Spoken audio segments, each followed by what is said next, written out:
Acabamos de hablar ahora de la primera parte del texto argumentativo. La primera parte del texto argumentativo, que sería ese primer párrafo en el que vamos a incluir siempre el tema, es decir, aquello de lo que vamos a hablar, y normalmente también vamos a incluir la tesis a continuación del tema, después de esa introducción al tema, con, ya sabéis, un conector del tipo, a mi juicio, mi opinión, yo creo que, yo pienso que, ¿no? Y después ya tendríamos con eso, ya tendríamos todo el primer párrafo, con el tema y con la tesis.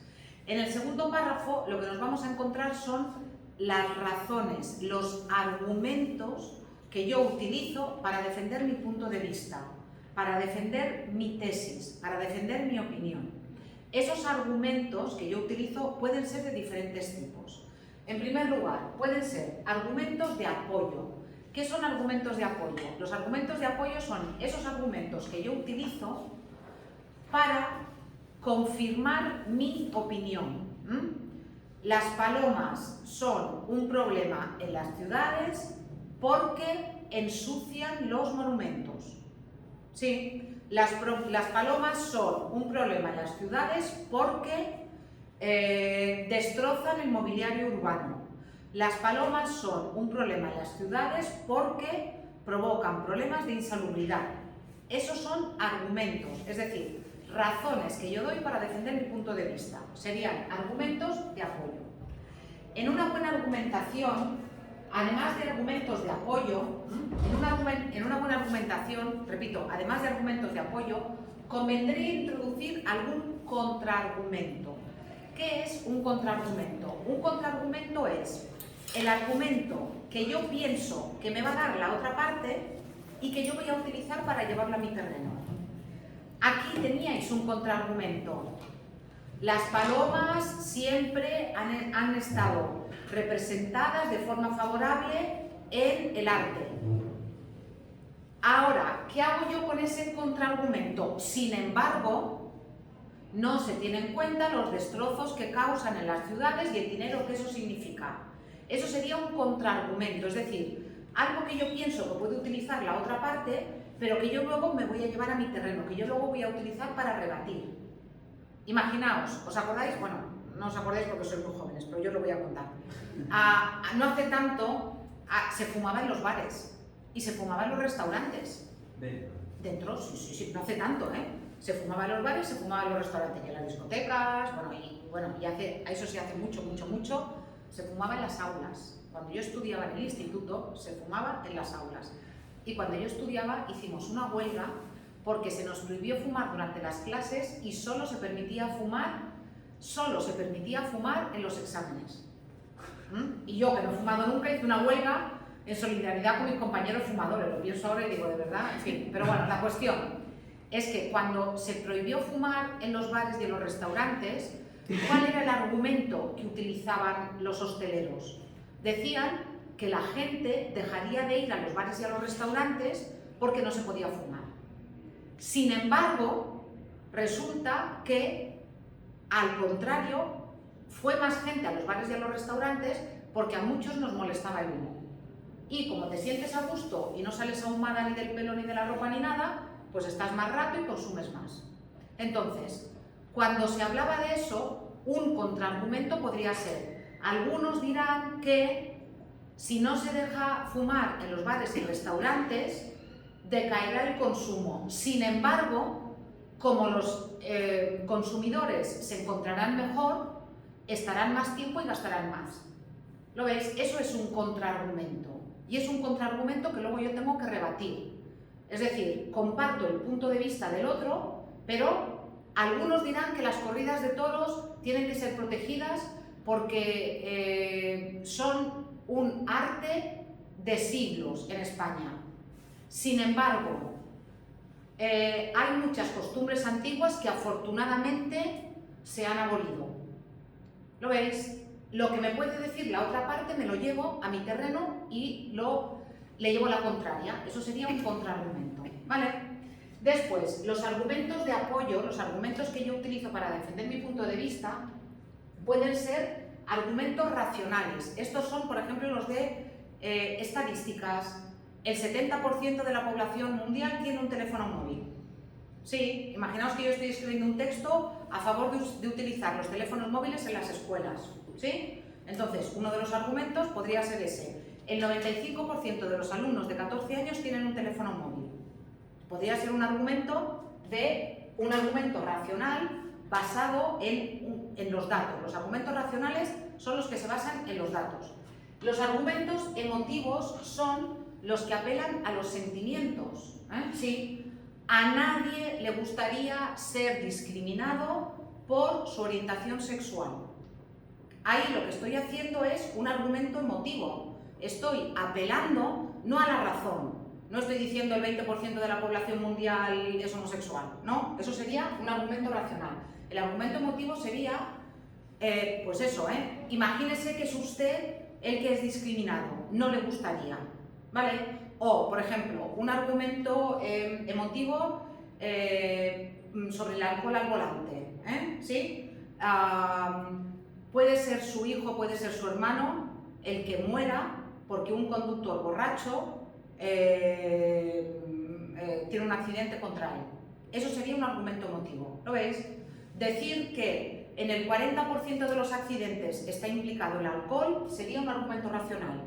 Decir que alguien puede verse afectado directamente en su familia por esto sería un argumento emotivo, de los que afectan al corazón, no al cerebro, sino al corazón, ¿vale? También los argumentos, según el contenido, ya no según la finalidad, sino según el contenido, pueden ser argumentos de la mayoría. Digamos, argumentos, ¿cómo decirlo?, de sentido común, de la mayoría. Todos estaremos de acuerdo en que no hay que maltratar a los animales.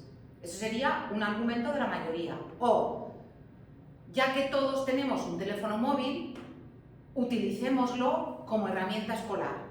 Eso sería un argumento de la mayoría, ¿de acuerdo? O, en el 98% de los países no se castiga a los que roban cortándole las manos.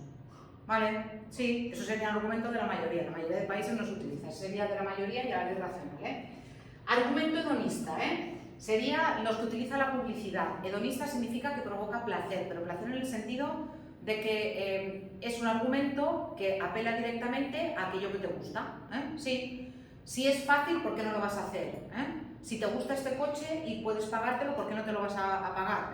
A lo mejor a alguno le toca hacer el texto argumentativo de ¿qué es primero? ¿La salud, el dinero o el amor? Claro, ahí pueden pesar mucho los argumentos hedonistas, porque a lo mejor yo puedo pensar, pues mira, a lo mejor es tener mucho dinero, porque si tengo dinero me puedo comprar muchas cosas y puedo vivir muy bien. Sí, a lo mejor alguno dice que no, a lo mejor alguno dice que es mucho mejor, yo qué sé, pues la salud, porque si no tienes salud, por mucho dinero que tengas, mira el de Apple, que se murió de un cáncer fulminante y estaba forrado de millones, yo qué sé, vale. Serían argumentos hedonistas. Argumentos éticos, que serían los que apelan a la moralidad. Robar es malo. Engañar es algo que debería estar prohibido en los políticos. Los políticos deberían cumplir con sus promesas. Matar nos hace iguales a los que han matado. Por ejemplo, un argumento en contra de la pena de muerte. Sí. No hay que pegar a los niños, porque si pegas a los niños, les enseñas algo que ellos repetirán, un patrón que ellos repetirán. Esos serían argumentos éticos. Y después también existen los que se llaman argumentos de autoridad, que son esos argumentos que se basan en lo que alguien importante, alguien entendido en el tema, ha dicho antes. Y normalmente eso aparece en forma de cita, luego os explicaré cómo se pone. Un argumento de autoridad es, porque ya lo dijo Bill Gates, la tecnología nos facilita la vida. Ese sería un argumento, en este caso, de autoridad. Todo esto tendría que estar en el medio, en la parte central del texto, y tendría que ser la parte larga. Y en un buen texto argumentativo, lo mejor es combinar los diferentes tipos de argumentos, que haya alguno ético, que haya alguno de autoridad, que haya algún argumento, digamos, de porcentaje, por decirlo así, es decir, algún argumento racional y que haya algún contraargumento, pero algún contraargumento, como os he dicho, para luego rebatirlo. ¿Sí? Venga, y termino con esto ya del texto argumentativo para ir a otra cosa.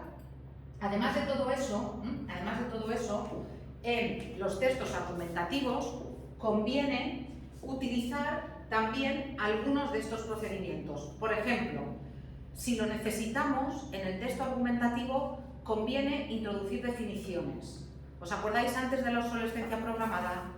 Si yo estoy escribiendo un texto argumentativo y yo pienso que las personas que me van a leer no vayan a entender algo de lo que yo estoy diciendo, ¿sí?, y no van a entender algo de lo que yo estoy diciendo, lo que puedo utilizar es justamente una definición, ¿sí?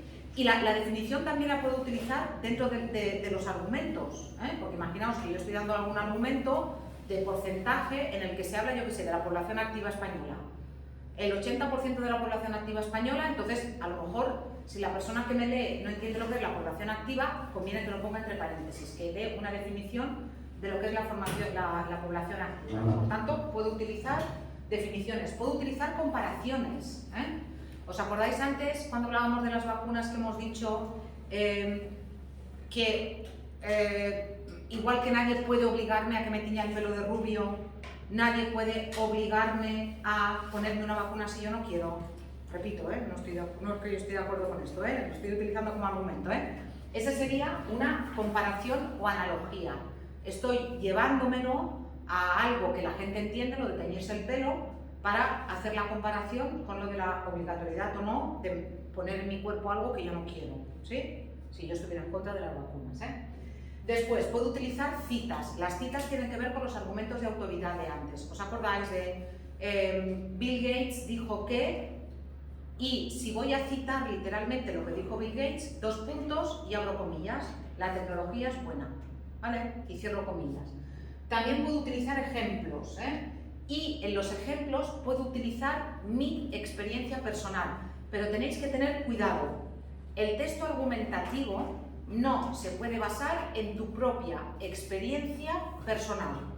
No podéis escribir un texto argumentativo que solamente esté centrado en algo que os haya pasado alguna vez a vosotros. Imaginaos, por ejemplo, que yo os pongo un texto argumentativo, yo qué sé, sobre, no sé qué deciros, pero, yo qué sé, la inmigración. Imaginaos, la inmigración. Imaginaos que a mí una vez me robó la cartera un alemán, ¿vale?